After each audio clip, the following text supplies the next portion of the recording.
పైన సస్పెన్స్ కొనసాగుతోంది. నాగబాబును కేబినెట్ లోకి తీసుకుంటామని ఇప్పటికే సీఎం చంద్రబాబు ప్రకటించారు. అయితే ఆయన ప్రమాణ స్వీకారానికి ఆలస్యం అయ్యే అవకాశం ఉందని సమాచారం. ముందుగా నాగబాబును ఎమ్మెల్సీగా చేసిన తరువాతే మంత్రిగా చేయాలని అధిష్టానం భావిస్తున్నట్లు తెలుస్తోంది. దీనికి కారణం కూటమిలో మంత్రి పదవిపైన అత్యధిక ఎమ్మెల్యేలు ఎమ్మెల్సీలు ఆశలు పెట్టుకోవడమే. చాలా మంది మంత్రి పదవిపై కన్నేయడంతో నాగబాబును ఎమ్మెల్సీ చేయకుండానే మంత్రిని చేస్తే కొంత అసంతృప్తి రావచ్చని అధిష్టానం భావిస్తోంది. కూటమిలో బీజేపీ తమకు ఒకే ఒక్క మంత్రి పదవి ఇచ్చారనే అసంతృప్తితో ఉంది. దీనికి తోడు జనసేనకు పెద్దపీట వేస్తున్నారని కూడా కూటమిలో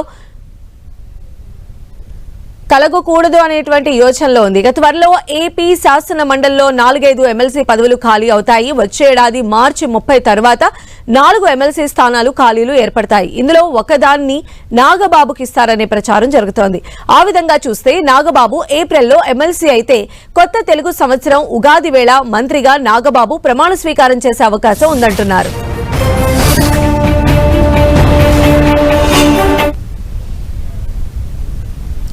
మరిన్ని అప్డేట్స్ తెలుసుకుందాం. మా ప్రతినిధి రవిచంద్ మనకు అందుబాటులో ఉన్నారు. రవిచంద్, ఇంకా నాగబాబు మంత్రి పదవికి సంబంధించి సస్పెన్స్ అయితే కంటిన్యూ అవుతూనే ఉన్నాయి. ఎలాంటి ఫ్యాక్టర్స్ వర్కౌట్ అవుతున్నాయి అని అనుకోవాలి? దీనికి అంటే ఎందుకు ఇంత లేట్ అవుతుంది అనుకోవాలి? సంధ్య, డెఫినెట్ గా ముఖ్యమంత్రి చంద్రబాబు అయితే హామీ ఇచ్చారు. ఆ రోజు పత్రికాముఖంగా కూడా తన పత్రిక ఏదైతే తన స్వహస్తాలతో ఆయన సైన్ చేసిన లెటర్ను కూడా మీడియాకు విడుదల చేశారు. నాగబాబుని మంత్రివర్గంలో తీసుకుంటామని చెప్పారు. ఇక ఛాయిస్ ఏదైతే జనసేన వైపు నుంచే ఉంది. ఎందుకంటే కేబినెట్ లో ఒక్క స్థానం మాత్రమే ఖాళీ ఉంది, అది జనసేనది. ఆ జనసేన కూడా నాగబాబు కావాలని కోరింది.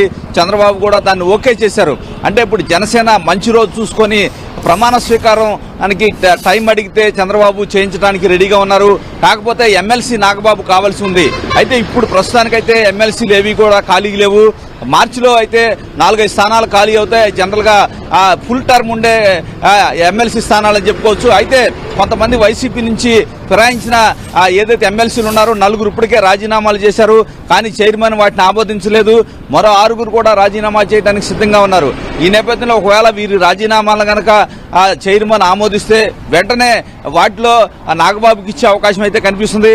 అయితే చైర్మన్ రాజీనామాలు ఆమోదిస్తారా లేదనేది ఒకటి సస్పెన్స్ అయితే కొనసాగుతుంది. ఎందుకంటే వారంతా కూడా ఆ చైర్మన్ పై ఒత్తిడి తీసుకొస్తున్నారు తమ రాజీనామాలు ఆమోదించాలని. కానీ ఇంతవరకు చైర్మన్ ఒక నిర్ణయం తీసుకోలేదు.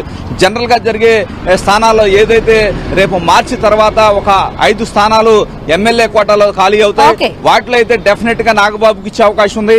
అయితే ఇప్పుడు నాగబాబుని ఒకవేళ ఎమ్మెల్సీ కాకుండా ముందే ఆయన్ని మంత్రివర్గంలో తీసుకుంటారా లేకపోతే ఎమ్మెల్సీ అయితే తీసుకుంటారనేది ఒక క్లారిటీ అయితే రావాల్సి ఉంది. అయితే నాగబాబుకి మంత్రి పదవి ఇవ్వడం వల్ల ఎవరికి కూటమిలో ఎటువంటి అభ్యంతరం లేదని కూడా ఇప్పటికే ఆ పార్టీ వర్గాలు అయితే చెప్తున్నాయి. సంజయ్, రైట్ రవిచంద్.